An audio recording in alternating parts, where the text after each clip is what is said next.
I'm Elliott Heap and I'm going to teach you how to be stylish.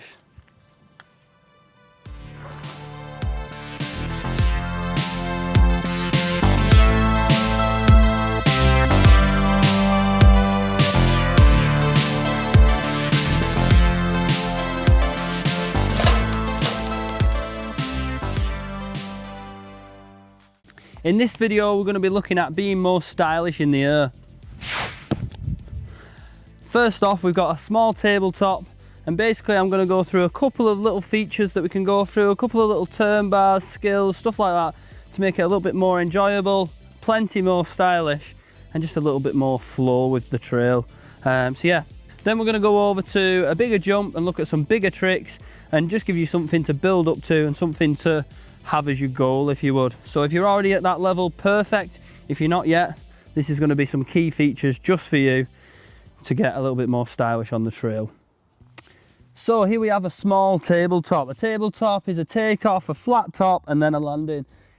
90% of the jumps you'll see at trail centres are like this, and a lot of the jumps you'll be riding throughout your trail centres or wherever, the majority of the jumps are going to be like this. So if we can get these looking good, feeling good, and a little bit faster, then why not? Here's how not to do it. So that was horrendous. As you can see, I'm very stiff, solid on my bike. What we want to do, we want to loosen up a little bit, we want to come in, plenty of speed. We know what we're going to do over the jump, you know what I mean? You don't have to just sit there and accept it and be dead stiff. Okay, so come in, loosen up, and just remember you're riding your bike. You wouldn't ride down the road like this. So why are you doing that in the air? You know what I mean? You're floating, relax, be comfortable. So yeah, we're going to look at a couple of little things now that we can do. Let's crack on.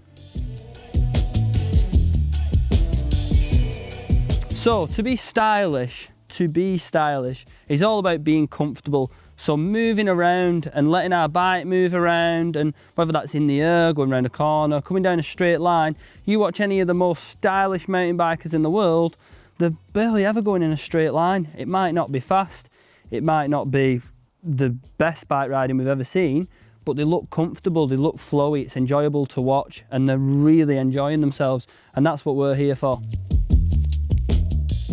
So coming up the takeoff, like I say, I'm leaning over ever so slightly, and all I'm trying to do is just try and pull it to one side a little bit. So you pick your side. Basically what you're trying to do is every beginner's worst nightmare, is you're trying to pull your bike off to one side ever so slightly, and all you're doing is you're leaning over a little bit, and then you're just going to try and twist. So you're just trying to twist whichever handlebar and hip together. So for example, I went out to the right, so that means I twisted my right handlebar into my right hip, and you're just trying to twist your feet and just twist your body a little bit, and then to get it back, all you do is you try and twist it the other way and lean your bike back over. So whichever way you lean out, you lean the same way back in, which we'll see again, over exaggerated, over emphasized on the bigger jump next up.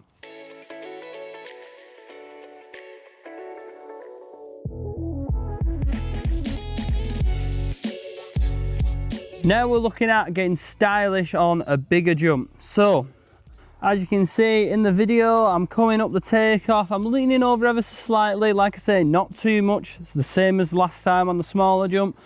We're coming up the takeoff, and then you can see I can just kind of bring the front end down, push it down, and try and twist this hip out a little bit, bringing the bike sideways. And then all I do when I get sideways like this is I try and point the bike back in, tilt it back the other way, and land with the front wheel pointing down. Your back wheel might be like this, but that's all right, because if you land front wheel first, it'll bring the bike in nice and straight when we land.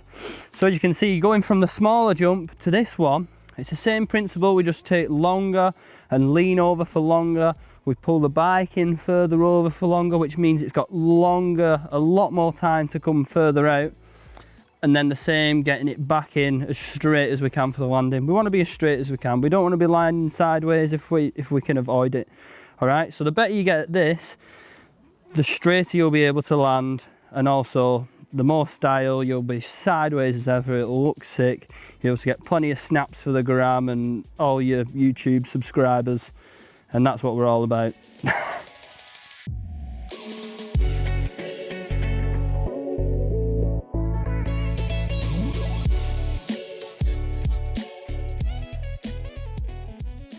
So now we're going to look at basically taking hands off the handlebars. So it's only one for this part of the video, but what we're going to look at is taking one hand off the handlebars. So whichever hand you might feel comfortable with.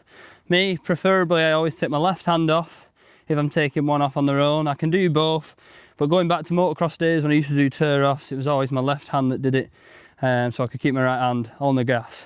So we're going to be coming in, and the thing is with taking your hands off and starting doing tricks and stuff, is you want to be really confident with the actual jump itself. So you need to be able to do this jump every time, get on the landing nice and comfortably without seizing up or anything like that. The last thing we want is for you to not be very comfortable, come in really stiff and start taking hands off and stuff, because we still want that control.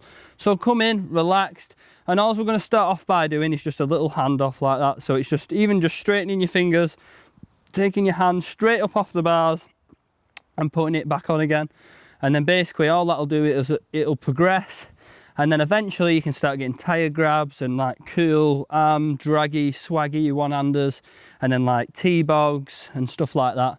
So it will progress. Let's just nail this first bit.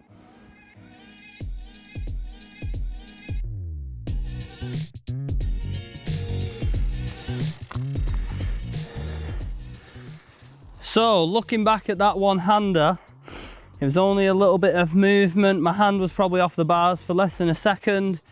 And like I say, it's quite easy, it's quite comfortable. It's something, if you can do a jump and land on the landing and you've got air time to do something, then you can quite easily start taking that hand off. But you don't have to start as big as that even. You can start off with just a little bit of hand off, and then just get bigger, bigger, bigger, big as you want. All right, but now we're gonna look at a bit of an arm drag, like a bit behind you. It just looks quite cool as you're coming over the jump. Just add a bit more style to your nice and quick panicky one-hander. All right, so like I say, get your one-handers nice and comfortable first, and then we'll start look at throwing them behind us and then touching tires and seat grabs and stuff like that. So as you can see, that was literally just a one-hander, but thrown in a little bit of attitude, a bit of confidence, and it's all about owning it, being loose, relaxed. You know what I mean? If you can make it look like you're doing nothing, then even cooler, do you know what I mean? You watch the best bicycle riders, whether that's BMX, mountain bike, whatever, the coolest bike riders to watch are the ones that look like they're doing nothing, yet they're doing all these fancy things and it's just effortless. That's what that was then. It's just literally, it's a one-hander. And like I say, I can do lots of tricks. Well, I can't, but I can do some tricks, bigger tricks than that, and yet the one-hander just looks so cool, so casual. And you know what I mean? It's just a one-hander. So this is just the beginning.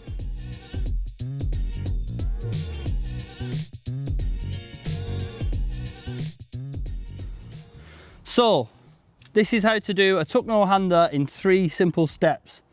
First, you need to be able to clear the jump smoothly every time, same with the one-hander. But what we're going to do this time is we're going to bring our bike up to our hips. So ideally, you're going to be in like this position, leaning over the front.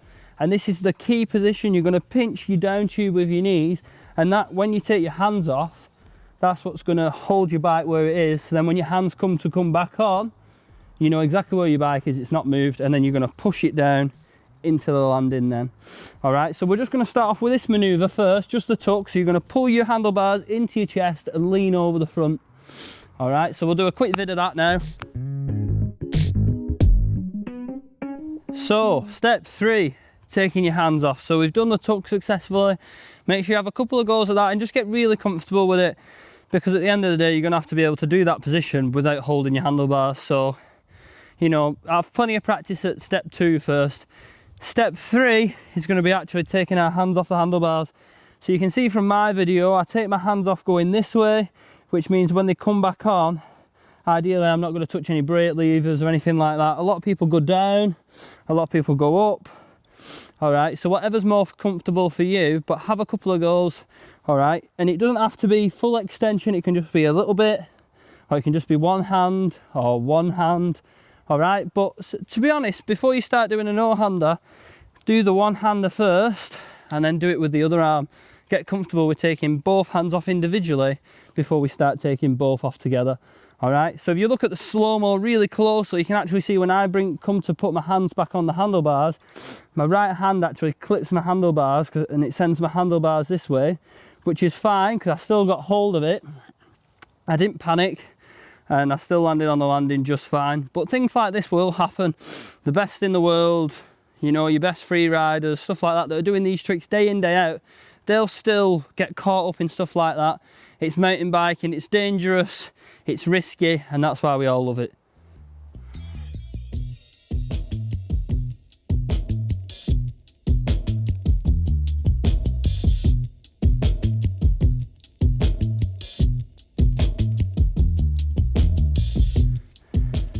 So that's it for style.